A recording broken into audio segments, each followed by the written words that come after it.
오늘 하나님께서 우리에게 주시는 말씀 룻기입니다. 룻기 3장 1절에서 11절까지 말씀입니다. 룻기 3장 1절에서 11절까지 말씀, 저와 여러분이 한 절씩 교독하시고 마지막 절 우리 다 같이 읽겠습니다. 제가 먼저 읽습니다. 룻의 시어머니 나오미가 그에게 이르되 내 딸아, 내가 너를 위하여 안식할 곳을 구하여 너를 복되게 하여야 하지 않겠느냐? 내가 함께하던 하녀들을 둔 보아스는 우리의 친족이 아니냐? 보라, 그가 오늘 밤에 타작마당에서 보리를 까불리라. 그런즉 너는 목욕하고 기름을 바르고 의복을 입고 타작마당에 내려가서 그 사람이 먹고 마시기를 다 하기까지는 그에게 보이지 말고 알았다가 들어가서 그의 발치 이불을 들고 거기 두으라. 그가 내 할 일을 내게 알게 하리라 하니 룻이 시어머니에게 이르되 어머니의 말씀대로 내가 다 행하리이다 하니라. 그가 타작마당으로 내려가서 시어머니의 명령대로 다 하니라. 보아스가 먹고 마시고 마음이 즐거워 가서 곡식단 더미의 끝에 눕는지라. 룻이 가만히 가서 그의 발치 이불을 들고 거기 누웠더라. 그가 놀라 몸을 돌이켜본즉 한 여인이 자기 발치에 누워 있는지라. 이르되 내가 누구냐 하니 대답하되 나는 당신의 여종 룻이오니 당신의 옷자락을 펴 당신의 여종을 덮으소서. 이는 당신이 기업을 물을 자가 되민이이다 하니 그가 이르되 내 딸아, 복을 주시기를 원하노라.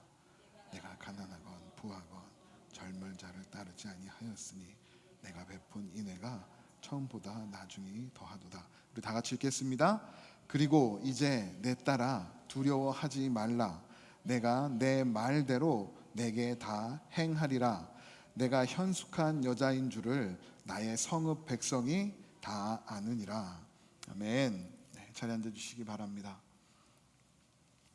네, 우리는 계속해서 룻기 말씀을 나누고 있습니다. 모압에서 베들레헴으로 돌아온 나오미와 룻은 고향 땅에 하나님께서 은혜를 베풀어 주셨다라는 이야기를 들었지만 그들이 마땅히 살 수 있는 방법은 없었습니다. 그래서 마지못해 룻이 보리 추수를 하고 있는 밭으로 나아가 이삭을 줍기로 하였습니다. 그렇게 나아간 밭이 그들의 친족인 보아스의 밭이었죠. 그래서 룻은 그 보아스의 밭에서 하루하루를 살아갈 수 있는 이삭을 얻게 되었습니다. 절망적인 상황 가운데에서도 포기하지 않고 은혜를 구했을 때 하나님께서 하나님의 방법대로 하나님의 사람을 통해 은혜를 주신다라고 말씀을 나누었습니다. 오늘 하나님께서 우리에게 어떤 말씀을 주실까요? 하나님께서는 우리에게 쉼이 있는 인생을 살아가라 라고 말씀합니다. 룻은 시어머니와의 삶을 위해서 아침부터 저녁까지 부지런히 이삭을 주었습니다. 나오미는 그렇게 하루하루 고된 일을 하고 돌아오는 며느리 룻을 바라보며 마음이 아팠어요. 그래서 어느 날 그 룻을 붙잡고 이야기합니다. 오늘 본문 1절 말씀이 그 말입니다. 룻의 시어머니 나오미가 그에게 이르되 내 딸아, 너를 위하여 안식할 곳을 구하여 너를 복되게 하여야 하지 않겠느냐. 언제까지 여인의 몸으로 힘든 일을 할 수 없으니 내가 안식할 곳, 쉼을 얻을 수 있는 곳을 내가 찾아주겠다라는 나오미의 말입니다. 당시 여인들은 일반적인 경제활동을 할 수 없었습니다. 더군다나 이방의 여인으로 남편을 잃은 룻은 더욱 그러했습니다. 일을 하기가 쉽지 않았죠. 그래서 대가는 적지만 힘든 이삭 줍는 일로 하루하루의 삶을 이어가고 있었습니다. 그런 룻에게 나오미가 쉼을 얻는 방법을 찾자, 너를 안식할 수 있는 곳으로 찾아 복받은 여인으로 평안을 누리며 살게 해보겠다라고 시어머니가 말씀합니다. 한 50대 남성이 의사를 찾았습니다. 이 사람은 누구보다 열심히 일했던 사람이고, 그로 인해서 그가 일하고 있는 분야에서 꽤 이름이 알려진 사람이었습니다. 그리고 신앙생활도 꽤 열심히 하는 사람이었습니다. 그런 그가 의사를 찾아와 하는 말이, 선생님, 요즘 일에 집중하기가 너무 힘듭니다. 짜증도 많이 나고요, 때로는 교회 가는 것도 너무 힘들어요. 잠도 잘 자지 못하겠고 내 건강에 이상이 있는 것이 아닌가 두려워서 이렇게 찾아왔습니다라고 상담을 합니다. 이 말을 들은 의사 선생님이 여러 가지 검진을 했습니다. 그의 신체에는 이상이 없었지만 결과로 번아웃 증후군이라는 일종의 직업적 증후군을 가지고 있는 것으로 판명이 되었습니다. 이 번아웃 증후군이란 1974년에 처음 소개가 되었고 2019년 얼마 전이죠, 세계보건기구에서 질병의 일종으로 증후군으로 분류를 하였습니다. 이 번아웃 증후군의 증상은 수면장애, 우울증, 만성피로, 인지기능 감소, 심해지면 심장 질환까지 앓을 수 있다고 합니다. 그래서 의사들은 이러한 번아웃 증후군으로 의심이 되면 일단 쉬어라, 일하고 있는 자리에서 한 걸음 물러나서 쉬어라 라고 이렇게 권유를 한다라고 합니다. 경제 활동이 쉽지 않은 상황에서 밤낮을 일하는 며느리를 보고 있는 나오미가 너에게 안식할 곳, 내가 쉼을 가질 수 있는 곳을 내가 찾아보겠다라고 말을 했던 것처럼 이 땅을, 이 시대를 살아가고 있는 우리에게도 쉼이 필요합니다. 이 세상은 그 어느 때보다 빠르게 변해가고 있습니다. 그러한 세계에 발맞춰 가기 위해 우리도 변화하려고 하고 그 세상을 따라가려고 하다 보면 우리 가운데에도 정신적, 육체적인 스트레스가 계속해서 쌓이게 된다는 얘기죠. 그런 스트레스들이 쌓이다 보면 우리 가운데 때로는 번아웃 증후군과 같은 어려움들이 찾아올 수 있고, 또 그 증후군만이 아니더라도 우리들 가운데 여러 이상들이 나타날 수 있습니다. 그래서 그런 어려움들이 우리를 찾아오기 전에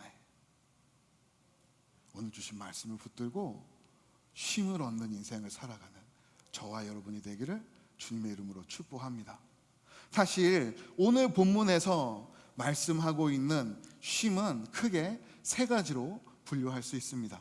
첫 번째로 문자 그대로 우리의 육체적, 정신적인 쉼을 이야기하고 있고요.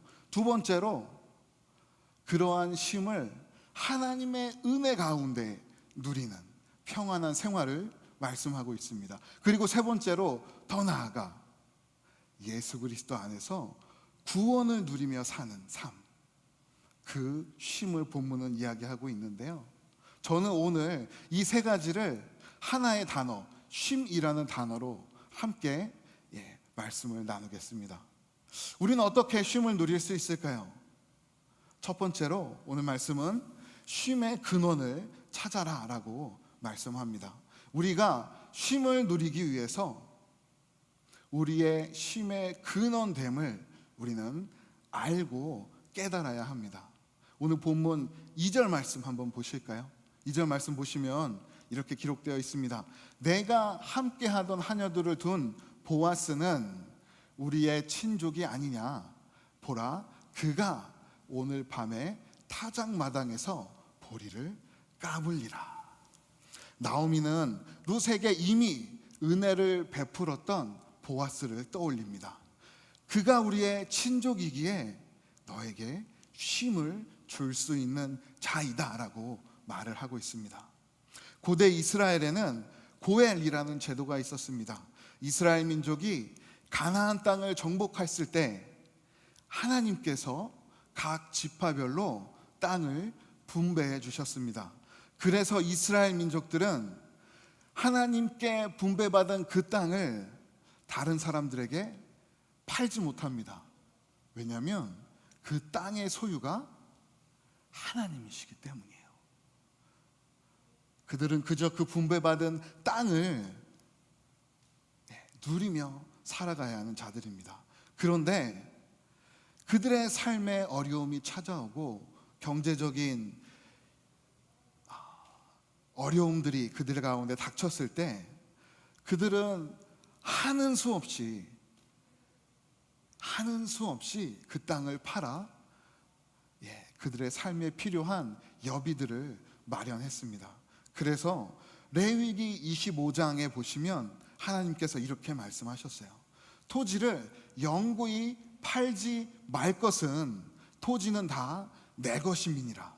그 땅의 소유는 나에게 있다라고 하나님께서 말씀하십니다. 그러면서 너희는 거류민이요 동거하는 자로서 나와 함께 있느니라. 이 땅의 주인은 나이고 너희는 그저 잠시 왔다 가는 인생들이다 라고 말씀하시면서 25절 말씀에 이렇게 말씀합니다.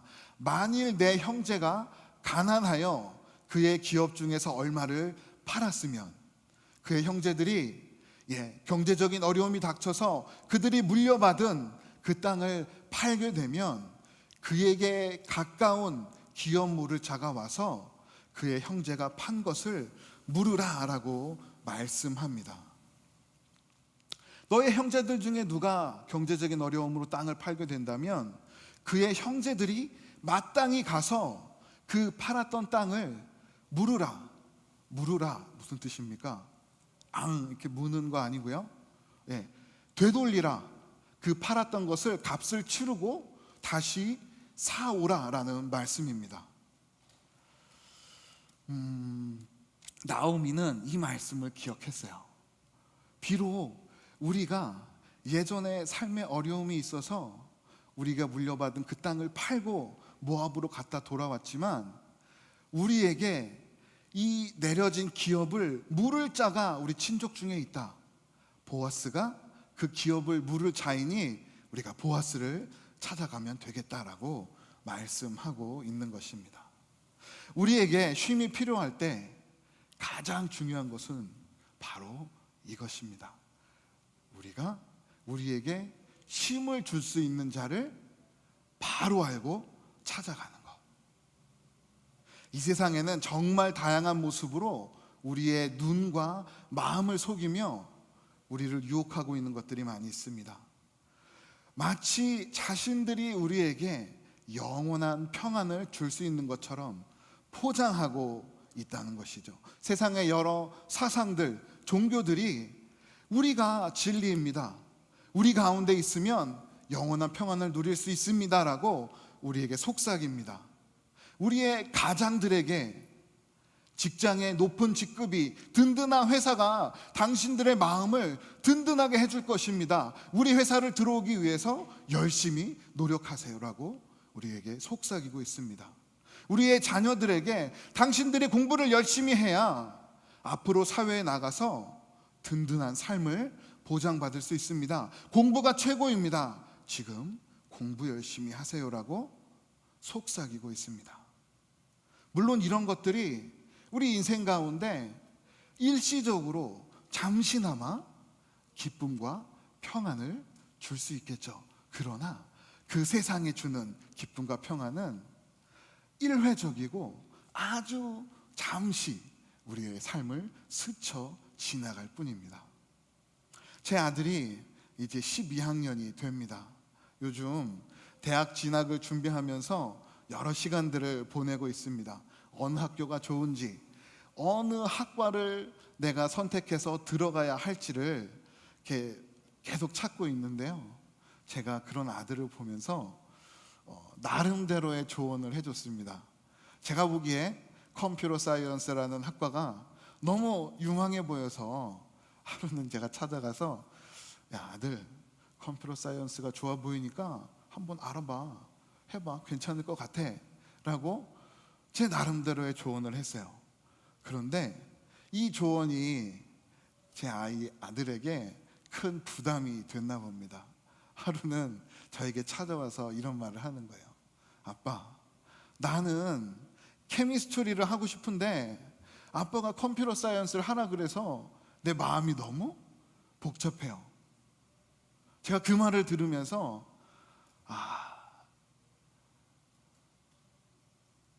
제가 강단에서는 하나님 의지하라고, 기도 먼저 하라고 그렇게 얘기해놓고 우리 아들에게는 또 다른 세상이 되어서 좋은 거 찾아가, 세상에서 이러이러한 거 좋다 하니까 그거 찾아가 봐라고 조언했구나. 내가 아들에게 또 다른 유혹하는 세상이었구나라는 것을 깨닫게 되었습니다. 우리는 참 그런 것 같아요. 예수를 믿는다고 하지만, 하나님의 인도하심을 구한다고 하지만 여전히 세상 속에 묶여서 때로 방황하고 있는 우리의 모습들을 볼 수 있습니다. 그래서 예수님께서 마태복음 11장에서 이렇게 말씀하셨어요. 수고하고 무거운 짐진 자들아, 다 내게로 오라. 내가 너희를 쉬게 하리라. 주님께서 우리의 쉼이 되신다라고 말씀하십니다. 이 땅에 수고운 짐, 무거운 짐을 지고 있는 우리는 우리의 삶의 모든 짐, 우리의 죄악된 모든 짐을 이미 지시고 십자가에서 이기신 주 예수 안에서 참된 쉼을, 참된 안식을 누릴 수 있음을 기억하시기 바랍니다. 우리 예수 그리스도 주님께서 우리 쉼의 근원이 되십니다. 우리는 어떻게 쉼을 누릴 수 있을까요? 두 번째로 우리의 짐을 내려놓아야 합니다. 우리의 짐을 맡겨야 합니다. 우리가 쉼을 누리기 위해서 첫 번째로 우리에게 쉼을 주실 분이 누구인지를 알았다면 그분 앞에 나아가 두 번째로 우리가 메고 있는 짐들 내려놓아야 하지 않겠습니까? 맡겨놓아야 하지 않겠습니까? 나오미는 룻에게 보아스를 찾아가라 라고 말합니다. 마침 그렇게 나오미와 룻이 이야기하고 있는 그 날이 타작의 날이었습니다. 고대 시대에 이 타작의 날은 축제의 날이었습니다. 그들이 긴 겨울을 지나며 수고하고 땀 흘리며 이삭을 얻는 그 수고의 결과물을 얻는 그 타작의 날은 고대인들에게 축제의 날이요 기쁨의 날이었습니다. 그래서 모두가 기뻐하는 이 날 보아스를 찾아가 이야기해라 라고 말을 하죠.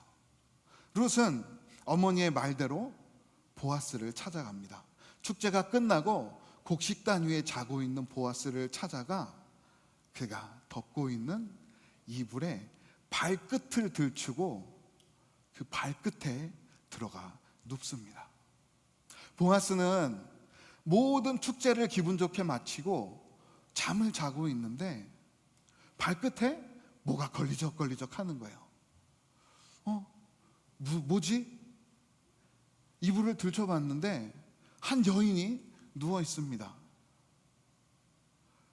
몇천 년 전에 무슨 조명이 있었겠습니까? 내가 누구냐? 라고 물었습니다. 오늘 9절에 그에 따른 대답이 나옵니다. 9절 말씀, 이르되 내가 누구냐 하니 대답하되 나는 당신의 여종 룻이오니 당신의 옷자락을 펴 당신의 여종을 덮으소서. 이는 당신이 기업을 물을 자가 됨이니이다 하니. 보아스가 내가 누구냐라고 물었을 때 룻은 첫 번째로 나는 당신의 여종입니다 라고 대답을 하였습니다. 이 말은 나는 당신의 종이 되기 원합니다 라는 말이 아닙니다. 어느 남자가 당신이 누구입니까? 라고 물었을 때 나는 당신의 여종입니다 라는 뜻은 나는 당신과 결혼하기 원합니다. 나와 혼인해 주세요 라는 말입니다. 이 고대 사회에서 결혼한 여인은 남편의 소유물로 생각이 되었습니다. 그래서 나와 결혼해 주세요 라는 이 말을 완곡하게 표현해서 나는 당신의 종입니다 라고 룻이 이야기를 한 것이죠. 두 번째로 그렇게 말을 하면서 당신의 옷자락을 펴 당신의 종을 덮으소서라고 말했습니다. 여기서 이 옷자락이라는 말이 룻기의 핵심되는 주제 중에 하나입니다. 나를 보호해 달라라는 말이죠. 룻기 2장에 보시면 밭에서 이삭을 줍고 있는 룻에게 보아스가 이렇게 말합니다.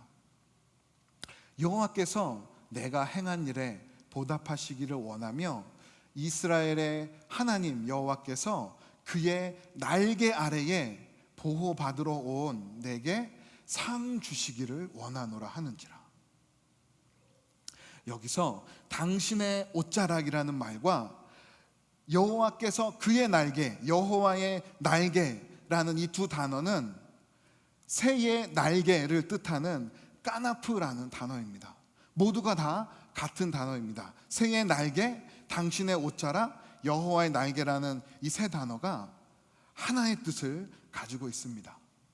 독수리가 자신의 날개를 펴서 어린 새끼들을 보호하듯이 하나님께서 하나님의 은혜 가운데 백성들을 보호하고 그들을 덮으시는 것과 같이 당신이 나에게 은혜를 베풀어 주셔서 나를 당신의 아내로 맞아 주어서 내가 당신의 은혜를 입고 당신은 나를 보호해 주세요 라는 뜻을 이렇게 표현을 한 것입니다. 한 여인이 나이 많은 보아스라는 사람에게 이렇게 요청하기가 쉬웠을까요? 쉽지 않았을까요? 요즘 말로 이야기하면 속된 말로 뭐라고 두 글자 무슨 뱀이라고 하지 않습니까? 그런 사람처럼 취급받을 수도 있고, 이 사람이 나의 재물을 노리고 나에게 다가오는구나 오해를 받을 수 있을 만한 상황입니다. 그러나 룻은 그런 모든 상황을 다 뒤로 하고 은혜를 구하며 그의 모든 삶의 어려운 짐들을 보아스에게 맡깁니다. 나를 보호해 주세요. 당신의 은혜로 나를 덮어주세요라고 요청했을 때 오늘 본문 11절에서 보아스가 이렇게 대답하여 내 딸아 두려워하지 말라. 내가 내 말대로 내게 다 행하리라. 보아스가 룻에게 내가 내 말대로 다 행하겠다라고 대답합니다.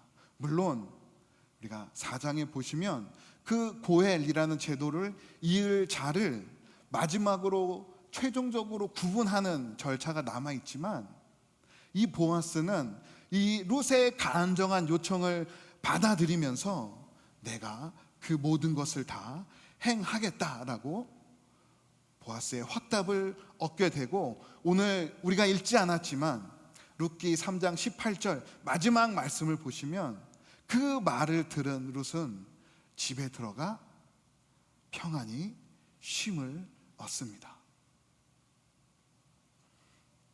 룻은 자기에게 쉼을 허락해 줄 자가 누구인지를 깨달았을 때 그에게 담대히 나아가 그의 부족한 삶을 기꺼이 내려놓고 맡겼습니다. 그렇게 자신의 쉼의 주체되는 근원되는 자에게 나아갔을 때 오늘 말씀을 통해 쉼을 얻게 됨을 우리가 확인할 수 있었습니다. 우리의 인생도 마찬가지입니다. 예수님께서 우리의 쉼이 되심을 깨달았다면 우리는 그 주님 앞으로 나아가 우리의 삶을 주님께 맡겨야 합니다. 그럴 때 십자가에서 이미 모든 것을 다 이루신 주님께서 우리가 이 땅에서 얻을 수 없는 평안과 위로 그리고 쉼을 우리 인생 가운데 허락해 주실 줄 믿습니다. 맡기다라는 이 뜻이 무슨 뜻일까요? 쉽게 생각해 보면 내려놓는다, 드린다라는 뜻이 될 것 같습니다. 그래서 제가 좀 찾아봤는데요. 데비 에커먼이라는 분이 이렇게 이야기를 했어요. 맡김이란 항복이다. 내가 내 삶의 왕자에서 내려오고 내 삶의 왕이 되는 그 자리를 하나님께 드리는 것이다. 그리고 나는 그분 앞에 무릎을 꿇어야 한다. 우리가 우리 삶의 주인 되시는 예수님께 주님, 우리의 삶을 주님께 맡깁니다 라고 주님 앞에 고백한다면 내가 나의 왕자에서 내려오고 주님께 그 자리를 내어드린다라는 것이죠. 나의 걱정과 근심, 어려움만을 주님께 드리는 것이 아니라 내 삶의 전부를, 내 삶의 왕의 자리를 주님께 드리고 주님의 인도하심을 따라 가는 삶이 진정으로 주님께 나의 삶을 맡긴 그런 자들의 모습이라는 말씀입니다. 지난 총회에서 선택 강좌를 들을 시간이 있었습니다. 여러 개의 선택 강좌가 있었는데요. 저는 그 중에 변화하는 목회 트렌드라는 강좌를 이렇게 신청해서 들었습니다. 저는 이 강좌를 선택하면서 맞아, 코로나 후에 정말 이 목회의 트렌드가 많이 변하고 우리 이 세상에 삶이 변했는데 이 강의를 들으면 그러한 변화에 맞춰서 어떠한 예들을 보여주시겠지라는 기대감으로 그 강좌에 들어갔어요. 그런데 이 강사 목사님의 말씀이 참 제 마음을 쳤습니다. 이 목사님 이렇게 시작을 하셨어요. 세상은 변하고 있습니다. 코로나 이후로 세상과 교회가 너무나 많이 변했고 지금도 변해가고 있습니다 라고 시작을 하셨어요. 그래서 저희 기대감은 한층 높아갔습니다. 그런데 그 이어서 하시는 말씀이 참 제 마음을 이렇게 찌르시더라고요. 그런데 목사님들까지 변화되려고 하면 우리 성도님들 너무나 힘들어 하십니다. 목사님들 변화되지 마세요. A라는 세미나에 가서 A를 배워와서 자, 여러분 내가 이거 배워왔으니 우리 이제 이거 합시다. A라는 목회의 방향을 놓고 성도들을 막 드라이브 했다가 잘 되지 않고 흐지부지하면 또 다른 세미나에 가요. B라는 세미나에 가서 또 다른 방법을 배워오고 자, 이제 내가 이거 배워왔으니 합시다. 막 교회를 드리블 하다 보면 성도님들이 다 지친다는 거죠. 그러면서 이렇게 말씀하시더라고요. 우리 목사님들 설교 못하는 거 우리 성도님들이 가장 잘 알고 있습니다. 힘 빼지 마세요. 세상의 변화에 맞춰서 이것저것 하려고 하지 마세요. 우리 목사님들이 가장 먼저 구해야 할 것 바로 하나님의 은혜, 하나님의 인도하심입니다라고 강의를 마무리하셨습니다.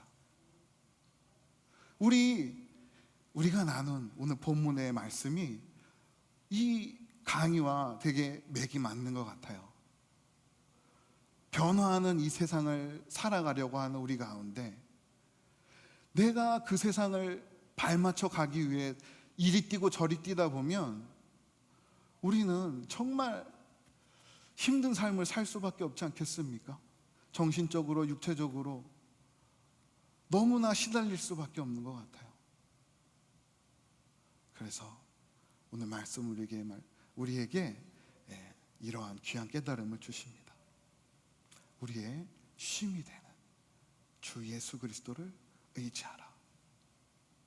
그 주님 앞에 우리의 모든 삶을 내려놓고 주님의 인도하심을 따라가면 그 삶 가운데 우리 주님께서 쉼을 허락해 주실 것이다. 주님께서 우리의 멍에를 메시고 우리는 주님의 인도하심을 따라 쉼이 있는 인생을 살아가게 될 줄 믿습니다. 말씀을 정리합니다. 우리는 우리의 인생의 주인 되시는 주님, 그 주님을 따라 살아갈 때 쉼이 있는 인생을 살아갈 수 있을 줄 믿습니다. 독수리가 그의 날개로 새끼를 보호하듯이 이번 한 주도 하나님의 날개 아래, 예수 그리스도의 보혈의 은혜 아래 거하며 쉼이 있는 인생, 복된 인생을 살아가는 우리 그린스보로 한인 침례교회 모든 성도님들이 되기를 주님의 이름으로 축복합니다. 우리가 이 믿음을 가지고 한 번 더 이 찬양 하나님께 고백하며 드리기 원합니다. 너 예수께 조용히 나아가. 우리 고백하며 한 번 더 찬양하겠습니다.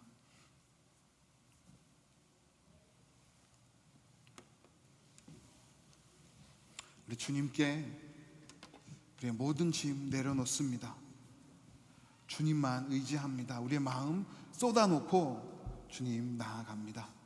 우리가 고백하며 찬양하겠습니다. 우리 다 같이 일어나셔서 함께 찬양하겠습니다.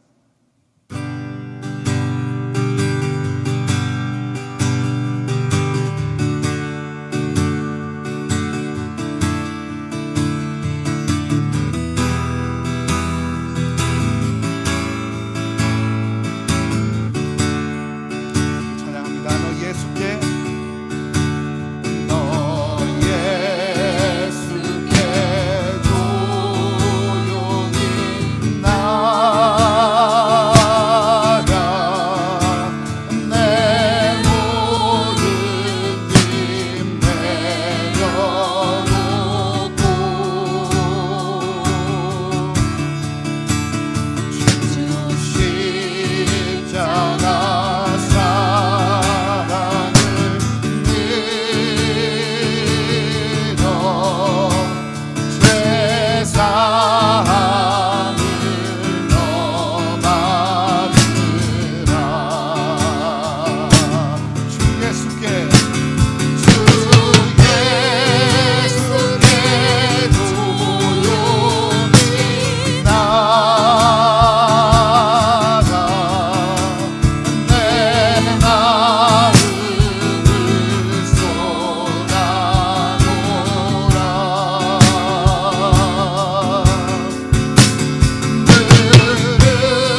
감사합니다.